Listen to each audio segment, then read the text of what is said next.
เอาก็มีบางเรื่องที่เขาอยากให้คนหูจักนำแล้วก็มีบางเรื่องที่เขาบ่อยากให้คนหูจักนำเหตุผลของคนแต่ละคนบ่คือกันเรื่องส่วนตัวของเราบางเรื่องก็บ่จำเป็นต้องมาสอดมาเสือกดอก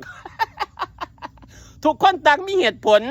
ทุกคนต้องมีต่างมีเหตุผลเป็นของตัวเองคำว่าส่วนตัวเรื่องส่วนตัวก็คือเรื่องส่วนตัวคำว่าส่วนตัวหมายถึงไม่อยากให้คนรู้ด้วยไม่อยากให้คนรับรู้นำเรื่องใดที่สมควรให้คนรับรู้เขาสิบ่ให้คนฟังเองเรื่องใดที่ไม่สมควรให้คนรับรู้เขาก็สิบ่เว้าให้คนฟังดอกมันเป็นเรื่องส่วนตัวของเขาอันผู้อยากรับรู้เรื่องของคนเขาเอิ้นว่าคนเสือก เอาก็เป็นจังซั่นเด้ล่ะอยากเสือกเฮ็ดหยังอยากฮู้จักเฮ็ดหยังฮู้จักเรื่องของคนไปแล้วกินข้าวแซ่บกว่าเก่าติฮู้จักเรื่องของคนไปแล้วนอนหลับกว่าเก่าติมีความสุขกว่าเก่าติเงินหลายกว่าเก่าร่ำรวยกว่าเก่าติอันฮู้จักเรื่องของคนไปนั่นทุกเรื่องทุกราวทุกคนต่างมีเหตุผลเป็นของตัวเองบางคนเขาก็บ่อยากให้คนฮู้จักเรื่องของเขานำเรื่องใดก็ตามแต่บางเรื่องเขาก็บ่อยากให้คนฮู้จักนำเป็นหยังจังบ่อยากให้ฮู้จักนำก็เพราะว่าส่วนตัวของเขา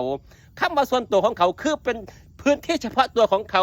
ในอกในใจของเขาความเข้าใจของเขาคือเขาบ่อยากให้คนหูจักนำซ้ำนั่นก็เพราะแล้วเข้าใจง่ายๆว่าเขาไม่อยากให้คนรู้เรื่องของเขาด้วยส่วนตัวของเขาซ้ำนั่น เรื่องใดที่เขาอยากให้คนหูจักเขาสิบอกให้คนฟังเองมันเป็นเรื่องส่วนตัวของเขาความเข้าใจของเขาเรื่องไหนที่เขาอยากให้คนรู้จักด้วยเขาจะเล่าให้คนฟังเองเรื่องใดที่เขาบ่อยากให้คนหูจักเขาก็สิบอกให้คนฟังซ้ำนั้นมันเป็นเรื่องส่วนตัวของเขาอันส่วนตัวของเพิ่นนั่นติเรื่องของเพิ่นนั่นติเป็นอย่างจังไม่อยากเสือกอยากฮู้อยากเห็นแท้อยากฮู้จักไปทำไมอยากฮู้จักไปเพื่ออะไรอยากฮู้จักไปเฮ็ดหยังซะเนี่ยเงือดแท้เด้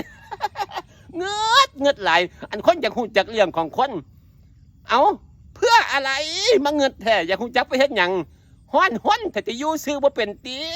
อยู่ซื่อแต่มีความสุขไม่รับรู้เรื่องของคนอื่นรับรู้เฉพาะเรื่องที่ดีหยิบยื่นไม้ยื่นมือช่วยเหลือกันในยามทุกข์ยากลำบากซอยกันโลดยุงโลดเรื่องใดดีเรื่องใดงามเรื่องใดซอยเหลือเอื้อเฟื้อเพื่อแผ่ต่อกันนั่นยุงโล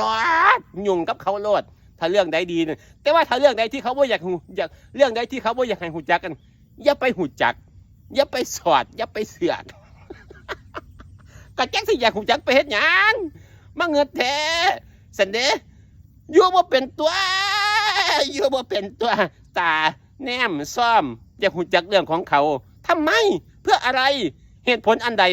จึงอยากหูจักเรื่องของคนเอามาเงิดแท้ เบื่อสันเดคือเห็นคนแนวนี้ก็เบื่อก็เงิดอยากหูจักไปเฮ็ดหยัง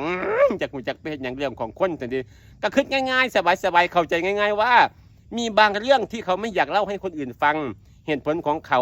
คือเรื่องส่วนตัวของเขาเขาบ่อยากให้คนหูจักนำพอแล้ว